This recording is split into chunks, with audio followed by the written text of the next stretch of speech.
Greetings, fellow adventurers, and welcome back to my channel. Welcome. We're thrilled to have you here as we tackle 1465 Moroccan Revolution. The 1465 Moroccan Revolution was a popular uprising in the city of Fez, which was the capital of Morocco, against Sultan Abd al-Haqq II, the last ruler of the Marinid dynasty, and his Jewish vizier, Harun ibn Batash. Morocco was in severe crisis in the mid-15th century, including a progressive Portuguese invasion of the country. The theoretical rulers, the Marinids, had little power outside the city of Fez, with large parts of the country in the hands of the Wattasids, a dynasty of viziers. In 1458, Abd al-Haqq regained power from the Wattasids. The Sultan then appointed Jews to high-ranking positions in the state, despite opposition from the mostly Muslim citizens of Fez. In most accounts, the actual revolution began in 1465, when a Jewish official abused a female sharif, which led to a pogrom against the Jewish community possibly led by Muhammad ibn Imran, the leader of the sharifs of Fez. Abd al-Haqq was either lynched or executed, and Muhammad ibn Imran became ruler of Fez. The Wattasids attempted to return after the revolution but were opposed by Muhammad ibn Imran, leading to a war in which the Wattasid dynasty Muhammad al-Sheikh conquered Fez in 1471 at the cost of ceding significant territory to the Portuguese. The Wattasids, who retained the Berber tribal structure of medieval Moroccan dynasties, was soon discredited by their incapability to stem the Portuguese advance, and they were replaced in the 16th century by the Sodis, a non-tribal dynasty of sharifs. Morocco has been ruled by sharifs ever since. The 1465 revolution, while unsuccessful in bringing about lasting sharif rule, was thus an harbinger of the rule by sharifs, which would come to define modern Moroccan history. Brace yourself for a deep dive into background as we explore its impact and relevance in our evolving narrative. By the mid-15th century, the Marinid Sultanate of Morocco was in severe crisis. Its effective control was limited to the city of Fez, with large portions of the countryside being controlled by their vizier family, the Wattasids. The final Sultan, Abd al-Haqq II, had been placed on the throne at the age of 1 in 1420 by his Wattasid vizier. He remained a puppet of successive viziers for 38 years until a 1458 coup in which the Sultan successfully took power after massacring most of the Wattasids. At the same time, the Portuguese began conquering significant parts of Morocco, beginning with the capture of Ceuta in 1415. The Berber tribes whose warriors underpinned the Marinid kingdom proved itself incapable of defending the country. In 1462, Castile seized Gibraltar, the last Moroccan outpost in Europe. Morocco was also undergoing a religious transformation. Two Sufi brotherhoods, the Qadiriyya and especially the Shailiyya, expanded throughout the country and popularized the notion of hereditary baraka or sacredness. The renewed focus on inherited sanctity advanced the prestige of the sharifs, descendants of Muhammad by his great-great-great-grandson Idris I, the 8th century founder of the Moroccan kingdom. The great popularity of the Shailiyya Brotherhood led by Muhammad al-Jazuli, which included large numbers of sharifs in its ranks, contributed to the increased devotion accorded to the sharifs, as did the putative Wattasid discovery in 1437 of the tomb of Idris's son and their decision to build a sanctuary honoring him.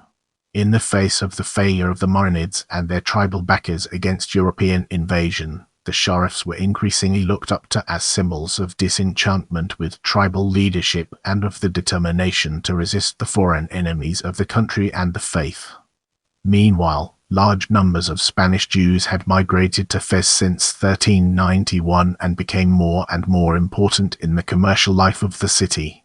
With our foundation established, it's time to explore revolution and its relevance to our overarching theme. The earliest and most detailed account of the 1465 revolution in Fez, which ended 2 centuries of Marinid rule, comes from the diary of Abd al-Basit ibn Khal, an Egyptian merchant who arrived in the kingdom of Tamerlane in 1464 intending to visit the neighboring Moroccan realm.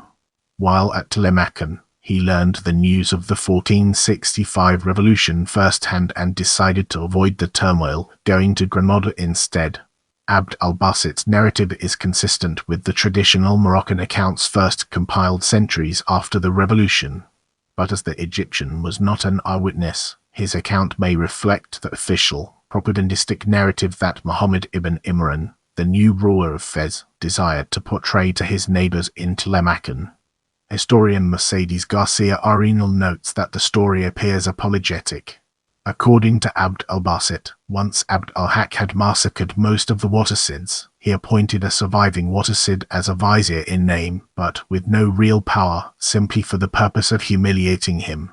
He then named the Jewish Mon islander Harun ibn Batash as the de facto vizier, as Jews did not have independent power bases. Harun proceeded to give important government positions to his fellow Jews, which was very unpopular in the majority Muslim city. In 1465, the Sultan and Harun left Fez for a while, leaving Harun's relative Shaul ibn Batash to rule Fez.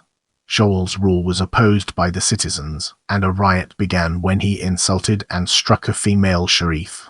A Khatib preacher who heard this began calling for a jihad against the Jews, and was joined by large numbers of the poorer citizens of Fez. The mob demanded that Muhammad ibn Imran, the head of the sharifs of Fez, give his sanction for a rebellion against the government. Ibn Imran refused, saying that the ulama or scholars should be consulted. The mob then went to the senior mufti of Fez, demanding that he write them a fatwa or juridical opinion approving of the rebellion. When the mufti refused, the mob threatened to kill him until he finally agreed that a massacre of the Jews and a rebellion against the Sultan were religiously permissible. Having received the necessary clerical support, the urban mob then invaded the Jewish quarter and killed every Jew, then stormed the palace and killed Shaul. The Sharif Muhammad ibn Imran was installed as ruler of Fez. The rebels then sent a letter to Abd al-Haqq saying that they were willing to return his throne to him should he return. Harun opposed the idea, suggesting that they go to the town of Toza instead, but the Sultan refused to listen. A Marinid prince then executed the vizier. When Abd al-Haqq did arrive at Fez, he was pulled off his horse by a gang of young men and lynched at a slaughterhouse on May 18, 1465, in the holy month of Ramadan.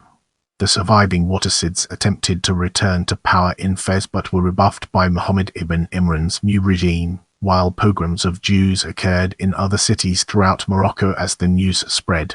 The traditional Moroccan account, still presented in modern Moroccan textbooks, derives from the historian Ahmad ibn al-Qadi in the Urs. Al-Qadi's account is largely congruent with Abd al-Basit's account, certain details notwithstanding. Harun proposes Metz and not Taza as a refuge, and the Sultan is killed on May 23 and not May 18. But it removes the apologetic description of Muhammad ibn Imran being reluctant to take power and does not feature a mufti at all.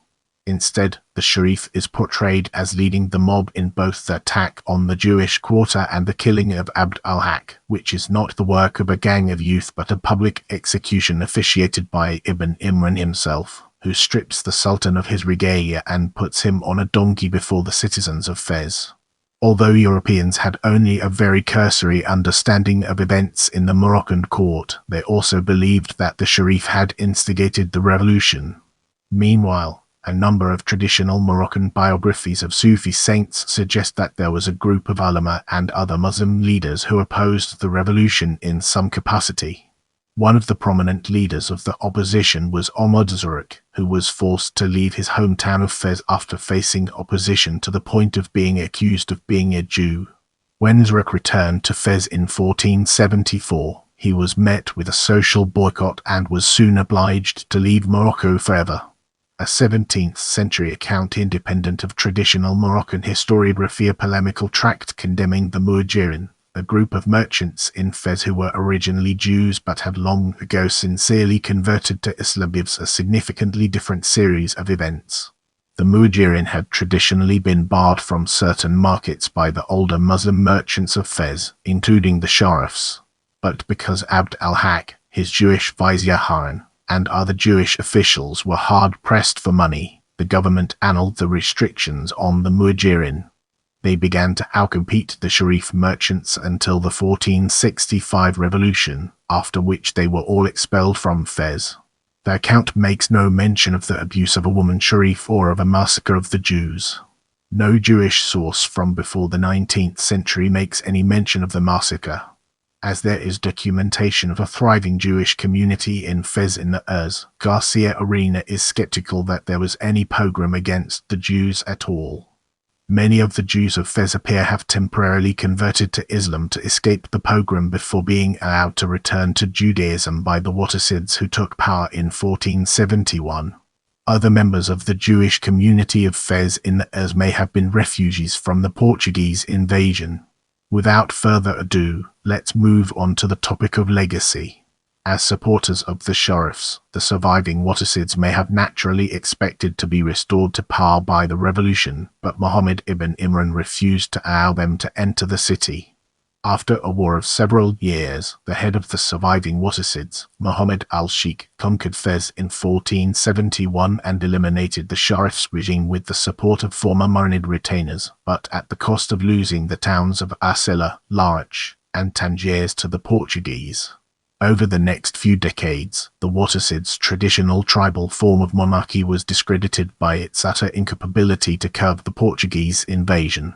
They were eventually overthrown by the Saudi dynasty of sharifs from southern Morocco, who expelled the Portuguese and initiated a new trend in Moroccan history, of which the 1465 revolution was an early augur of non-tribal sharif dynasties whose legitimacy was bolstered by their prophetic bloodline. The current ruling dynasty of Morocco, the Alawites, remains a sharif dynasty. The Jewish community of Fez existed again by the Urs, benefiting from Wattassid protection and patronage of the Jews. The Jewish historian Abraham ben Solomon calls Muhammad al-Haqq a righteous man. However, they continued to suffer from prejudice, including another massacre in 1492. With that being said, let's now move on to works cited.